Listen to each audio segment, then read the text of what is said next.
മദ്യപിച്ചിരുന്നു എന്നൊക്കെ ആരോപണങ്ങൾ ഒന്നുമില്ല. പറഞ്ഞിട്ടുണ്ടായിരുന്നല്ലോ. ആ ഇന്റർവ്യൂ ഒക്കെ ചെയ്യുമ്പോൾ ഞാൻ മദ്യപിച്ചിട്ടൊന്നുമില്ല. മദ്യപിക്കുന്ന ഒരാളായിരുന്നു ഞാൻ.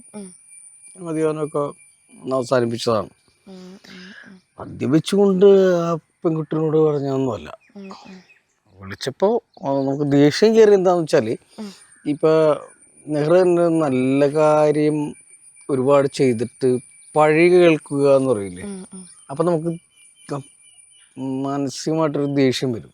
തീർച്ചയായും. അതുകൊണ്ടിട്ടാണ്. അത് ഇപ്പൊ ഞാൻ അമ്മ സംഘടനയല്ല, ഒരു മെമ്പർ മാത്രമാണ്. ഞാൻ എക്സിക്യൂട്ടീവ് പോലുമല്ല. ഈ ലാലേട്ടനും ഇന്നസെന്റേട്ടൻ്റെ വിന്നസെന്റനും മമ്മൂക്കയും ഇവരും ഗണേഷ് കുമാറും അവരും ഒക്കെ ഇരുന്നപ്പോൾ കുറേ നല്ല കാര്യങ്ങൾ ചെയ്തിട്ടുണ്ട്. എത്ര പേർക്ക് വീട് വെച്ച് കൊടുത്തിട്ടുണ്ട്. എത്രയോ നല്ല കാര്യങ്ങൾ ചെയ്തിട്ടുണ്ട്.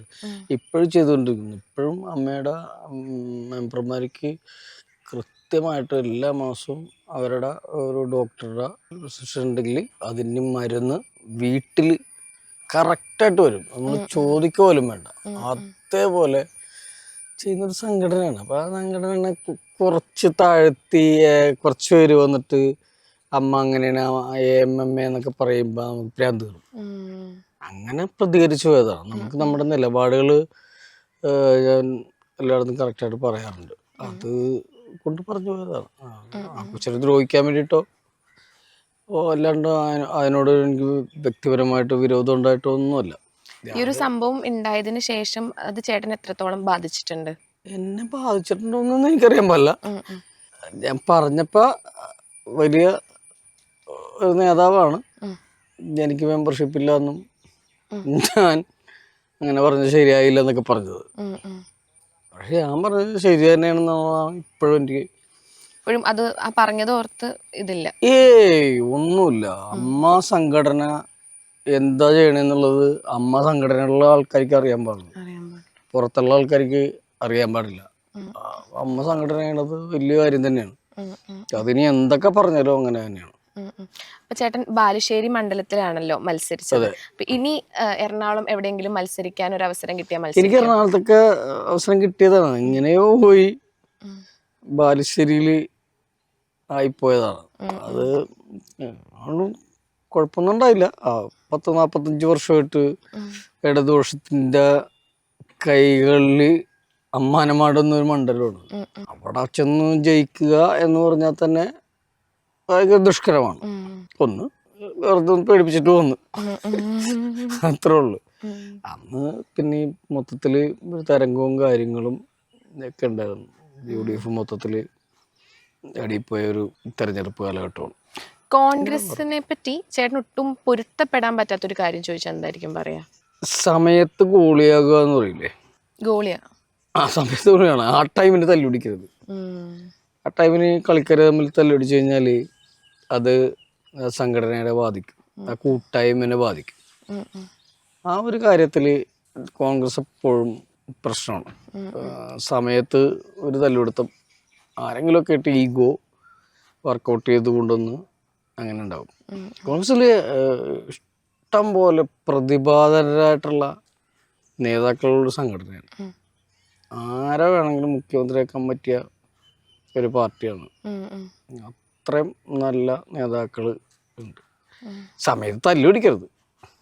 നമ്മൾ ഈ വോട്ടൊക്കെ ചോദിച്ചു ചെല്ലുമ്പോഴേ നിങ്ങളിപ്പോഴും ഭയങ്കര തല്ലുപിടുത്തമുള്ളതെന്ന് പറയുന്ന സംഭവത്തിൽ നിന്നും അറിയാം. വേറെ കുഴപ്പമൊന്നും കോൺഗ്രസിന് ഞാൻ കണ്ടിട്ടില്ല. ഇപ്പം നമുക്കിപ്പോൾ കോൺഗ്രസ് എന്ന് പറയുമ്പോൾ തന്നെ ആദ്യം തന്നെ മനസ്സിലേക്ക് വരുന്നത് നമ്മുടെ ഉമ്മൻചാണ്ടി സർക്കാരായിരിക്കും. പക്ഷെ ഇപ്പം കുറച്ച് നാളായിട്ട് ആ ഒരു സർക്കാർ ഇപ്പം താഴത്തേക്ക് പോകുന്ന പോലെ ചേട്ടന് തോന്നുന്നുണ്ടോ? എനിക്ക് ഏറ്റവും ഇഷ്ടപ്പെട്ട നേതാവ് കെ കരുണാകരനാണ്. ലീഡറാണ് എൻ്റെ ഫേവറേറ്റ് നേതാവ്. ഉമ്മൻചാണ്ടി സാറിന് ഇഷ്ടമായിട്ടല്ല, ഇഷ്ടമാണ്. അതിന് സഹായിച്ചിട്ടൊക്കെ ഉണ്ട്. എന്ത് സഹായ? ഇലക്ഷനൊക്കെ. അപ്പോൾ നമ്മുടെ അടുത്തൊന്നും ഒന്നും ഉണ്ടായില്ലല്ലോ ഇലക്ഷനൊക്കെ വെക്കുമ്പോൾ. അപ്പോൾ ഉമ്മൻചാണ്ടി സാറൊക്കെയാണ് നമ്മളെ സഹായിച്ചതൊക്കെ ചെയ്തത്. ഇതിൻ്റെ പ്രശ്നം എന്താണെന്ന് വെച്ചാൽ ഉമ്മൻചാണ്ടി സാറും കെ കരുണാകരൻ ഒക്കെ ഇഷ്ടപ്പെട്ട നേതാക്കളാണ്. അവരെയൊക്കെ ആരാധനയോട് കാണുന്ന ഒരാളാണ് ഞാൻ. അവരോടൊക്കെ ഇപ്പോഴും ആരാധന ഉണ്ട്. കെ മുരളീധരനായാലും രമേശ് ചെന്നിത്തല ആയാലും ഇപ്പൊ യുവതലമുറയിലുള്ള ഷാഫി പറമ്പിൽ, ഹൈബി ഈഡൻ, അൻവർ സാദത്ത്, അങ്ങനെ കുറേ ആൾക്കാരുണ്ട്. എല്ലാവരും ഭയങ്കര സൗഹൃദമുള്ള ആൾക്കാരാണ്. എല്ലാവരും സൗഹൃദമുള്ള ആൾക്കാരാണ്. നമ്മൾ പാർട്ടി പരിപാടികളും ഞാൻ ഇലക്ഷൻ നിന്ന ടൈമിനാണ് പിഷാരടി വരുന്നത്. ഞാൻ തട്ടായിട്ട് കോൺഗ്രസിലൊക്കെ വന്നതാണ്. സ്കൂൾ തുടങ്ങി പിഷാരടി അടുത്ത കാലത്ത് വന്നതാണ്. പക്ഷെ പുള്ളി നല്ലോണം കളം പിടിച്ചു. അവനറിയാം പരിപാടികളൊക്കെ. എല്ലാവർക്കും ഇഷ്ടമാണ് അതിനോട് പ്രത്യേക താല്പര്യമുണ്ട്. ആ ഒരു താല്പര്യം ചേട്ടനോട് ഇല്ലാത്ത പോലെ ചേട്ടന് തോന്നിയിട്ടുണ്ടോ? എന്നോട് താല്പര്യക്കുറവൊന്നുമില്ലായിരിക്കും. ഞാനും വേറെ കുഴപ്പമൊന്നുമില്ല. എന്താണ് കുഴപ്പം?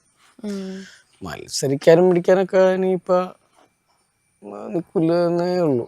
പക്ഷെ പല ഇൻ്റർവ്യൂവിലും പറഞ്ഞിട്ടുള്ളതാണ്. എൻ്റെ അച്ഛൻ മരിച്ചപ്പോൾ കോൺഗ്രസിൻ്റെ ഒരു പതാക പതിപ്പിച്ചായിരുന്നു. അമ്മച്ചി മരിച്ചപ്പോഴും ഒരു കോൺഗ്രസിൻ്റെ പതാക പതിപ്പിച്ചായിരുന്നു. ഞാൻ മരിക്കുമ്പോഴും എനിക്കൊരു കോൺഗ്രസിൻ്റെ പതാക ആരെങ്കിലും കൊണ്ടുവന്നിടും.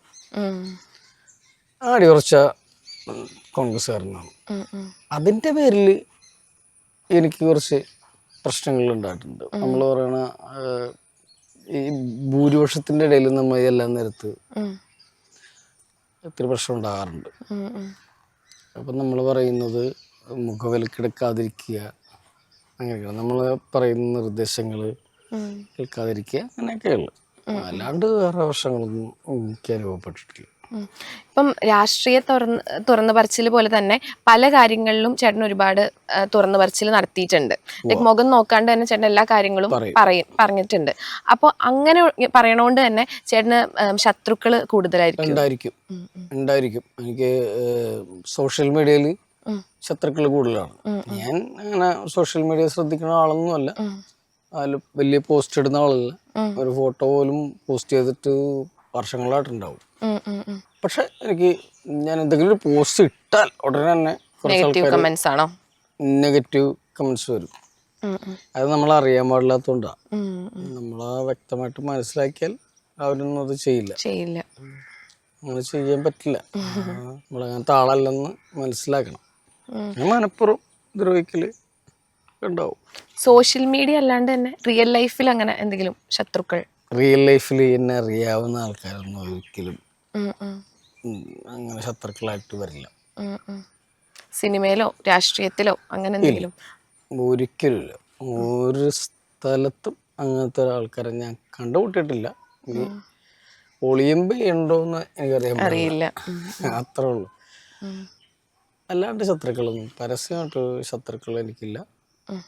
സൗഹൃദങ്ങൾ ഞാൻ പറഞ്ഞില്ലേ, സൗഹൃദങ്ങളുടെ പേരിൽ ഏത് വാതിരാക്കും ഇറങ്ങിപ്പോണ്ട ഒരാളാണ് ഞാൻ വീട്ടിൽ നിന്ന്. അത് ഇനിയിപ്പോൾ വൈഫ് എവിടെ പോകണമെന്ന് ചോദിച്ചാലും ഞാൻ ഇപ്പോൾ വരാം പറഞ്ഞിട്ട് ഇറങ്ങിപ്പോണ്ട ഒരാളാണ് ഞാൻ.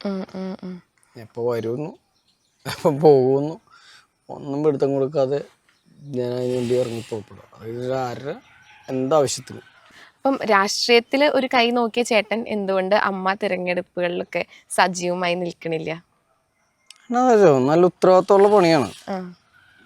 അമ്മയിലെ ഇപ്പുള്ള ആൾക്കാർ ചെയ്യുന്ന ഭയങ്കര ഉത്തരവാദിത്തമുള്ള പരിപാടികളാണ്.